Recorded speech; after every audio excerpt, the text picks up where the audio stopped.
अगर आप भी चाहते हैं कि एसएस फिल्म्स मोतिहारी के ऑडियो वीडियो सबसे पहले आप तक पहुंचे, तो इस चैनल को सब्सक्राइब करें और साथ ही बेल आइकन को दबाना ना भूलें।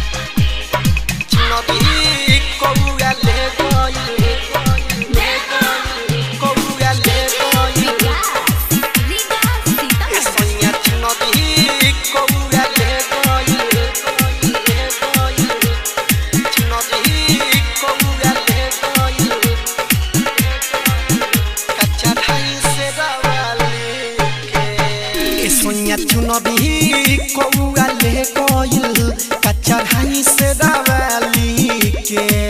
ए राजा चुनबी कौआ ले गइल कच्चा ढाई से दावली के तो सुन पिया हो धूप दिया हो कि सुन पिया हो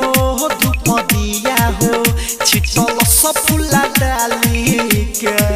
ए सोनिया चुनबी कौआ ले गइल चुनरी कौआ ले गइल कच्चा ढाई से दावली के चुनरी कौआ ले गइल से बना दुर्गा भवानी के सोनिया चुनरी कौआ ले गइल सोया डिजिटल रिकॉर्डिंग स्टूडियो कच्चा ढाई से दावली के हां दिलवा टूरी गइल चुचावा में कि सुनतिया धर के जिया परनी सोचावा में हाँ लेके बैठल बाटे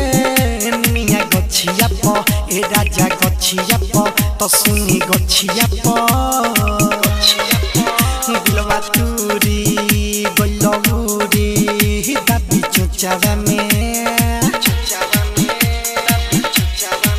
तो सुन पिया धर के दिया परनी सोचावा में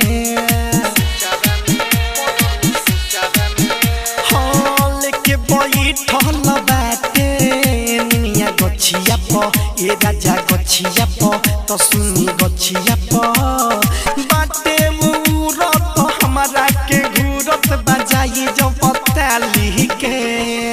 ए सोनिया चुनरी कौआ ले गइल कच्चा ढाई से दावली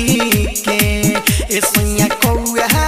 चुनरी ले गइल कच्चा ढाई से दावली के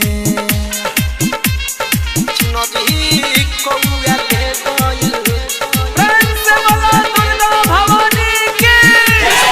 चुनरी कौआ ले गइल सोया डिजिटल रिकॉर्डिंग स्टूडियो कच्चा ढाई से दावली के हाँ रतन रतनेश सोनिया करी कुछ रुपैया हो ना तो होई जय हे नारा जो देवी मैया हो हाँ सोर भैश्वर देवेंद्र दिल धर कता हाँ धर कता ए पिया धर कता प्रदीप दीवाना सोनिया करी कुछ रुपैया हो ना तो होई जय हे नारा जो देवी मैया हो हाँ विजेंद्र बेदर दिगवर बदिल धर कता तो सुनी धर कता ए पिया धर कता किशन सुधीर मन धरे नधीर बोलाई जल्दी माली के ए सोनिया चुनरी कौआ ले गइल कच्चा ढाई से दावली के ए राजा चुनरी कौआ ले गइल कच्चा ढाई से दावली के तो सुन पिया हो धूप दिया हो कि सुन पिया हो धूप दिया हो छिटल सब फूला डाली के ए राजा चुनरी कौआ ले गइल कच्चा ढाई से दावली चुनरी कलुआ ले गइल